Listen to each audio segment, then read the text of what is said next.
교회 내부를 돌며 생각에 잠겼습니다. 빛과 진리 교회에는 왜 아이들을 많이 낳을까? 대한민국은 현재 2020년 출산율 0.92%라는 세계적인 꼴찌를 차지하고 있습니다. 이것은 우리가 지금 보는 대한민국 사람이 미래에는 존재하지 않을 것이라는 말입니다. 도대체 왜일까요? 대한민국에서는 어느 나라들처럼 여러 정책을 시도하고 있는 편입니다. 그런데 왜일까요? 여튼 우리를 변화시킬 정책은 못 되었던 것 같습니다. 현재 대한민국은 결혼을 장려하고 아이들을 낳고 1, 2년간은 지원이 지속하고 있습니다. 하지만 가장 중요한 것이 빠졌습니다. 키우기 어렵다. 부담이 된다. 아이들의 미래에 소망이 없다. 모두가 봐도 아이들에게 소망이 없어 보입니다. 내가 키울 수 있을까? 나 하나 살기도 어려운데 과연 가능할까? 그렇다고 국가에서는 코로나 때만큼이나 임팩트 있는 지원으로 즐거움, 착각을 만들지도 못했습니다. 그런데 왜 빛과 진리 교회의 성도들은 아이들을 많이 낳고 키우는 사람들이 많을까요? 바로 이곳에 놀랍게도 출산 육아 정책의 해결책이 있지 않을까라는 생각을 해보게 되었습니다. 저는 아이가 3명입니다. 첫째를 낳고 흥분되는 기쁨과 기대가 되었습니다. 이곳에서 키우면 아이들에게 미래가 있어 보였습니다. 그리고 둘째를 낳을 때 첫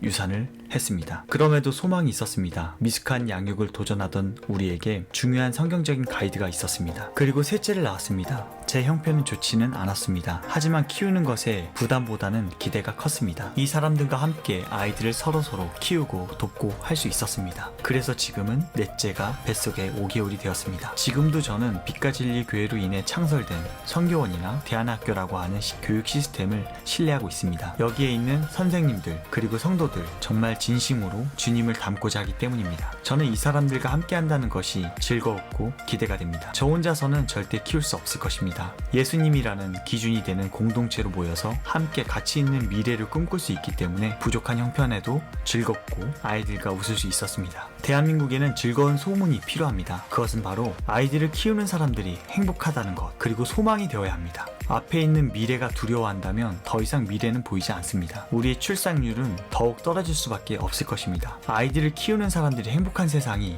있어야 합니다. 아이들을 키운다는 것이 기대가 되는 세상이 있어야 합니다. 그런데 바로 여기 빛과 진리 교회에 있었습니다. 대한민국이 닮아갔으면 좋겠습니다.